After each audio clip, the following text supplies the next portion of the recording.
السلام علیکم دوستو، اردو لیڈ چینل میں خوش آمدید۔ ایک دفعہ کا ذکر ہے کہ کسی دور گاؤں میں دو بھائی 40 سال سے رہ رہے تھے۔ دونوں کا آپس میں بہت ہی زیادہ اتفاق تھا، جس میں دونوں کے ساتھ ساتھ گھر تھے اور دونوں خاندان ایک دوسرے کا خیال رکھتے تھے۔ دونوں میں بہت پیار اور محبت تھی۔ ایک دن بھائیوں میں کسی بات پر جھگڑا ہو گیا اور بات گالی گلوچ تک پہنچی۔ چھوٹے بھائی نے غصے میں آ کر دونوں گھروں کے درمیان ایک گہری اور لمبی کھدائی کھدوا کر قریبی نہر کا پانی چھوڑ دیا تاکہ ایک دوسرے کی طرف آنے جانے کا راستہ بند ہو جائے۔ اگلے دن بھائی نے ایک ترخان کو اپنے گھر بلایا اور کہا کہ وہ سامنے والا فارم ہاؤس میرے بھائی کا ہے۔ آج کل میرا جھگڑا چل رہا ہے۔ اس نے میرے اور اپنے گھر کے درمیان آنے جانے کا راستہ بند کرا دیا۔ میں چاہتا ہوں تم 8 فٹ اونچی دیوار لگا دو، نہ میں اس کی شکل دیکھ سکوں اور نہ ہی اس کا گھر میری نظروں کے سامنے آئے۔ تم یہ کام جلد سے جلد ختم کر دو، میں تمہیں منہ مانگی قیمت دوں گا۔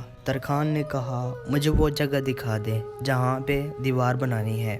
ترخان 5 کاریگروں کے ساتھ ضروری سامان لے کر آ گیا۔ ترخان نے کہا، آپ بے فکر ہو جائیں، یہ کام ہم پہ چھوڑ دیں۔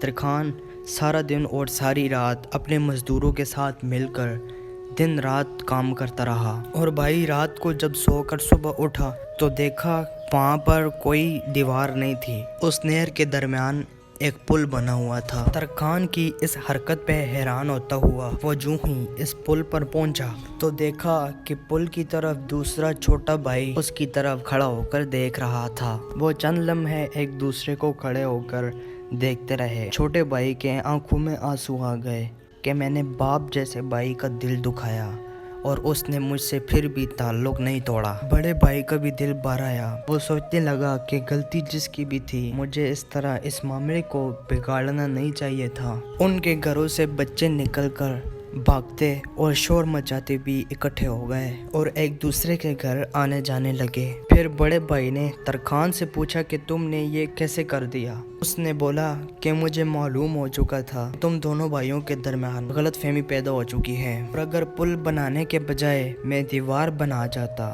تو آپ لوگ ہمیشہ ایک دوسرے کا منہ نہ دیکھ پاتے اور آپ ہمیشہ کے لیے ایک دوسرے سے بچھڑ جاتے۔ میں نے دیوار کے بجائے پل بنا کر آپ دونوں کے بیچ یہ غلط فہمی ہمیشہ کے لیے ختم کر دی۔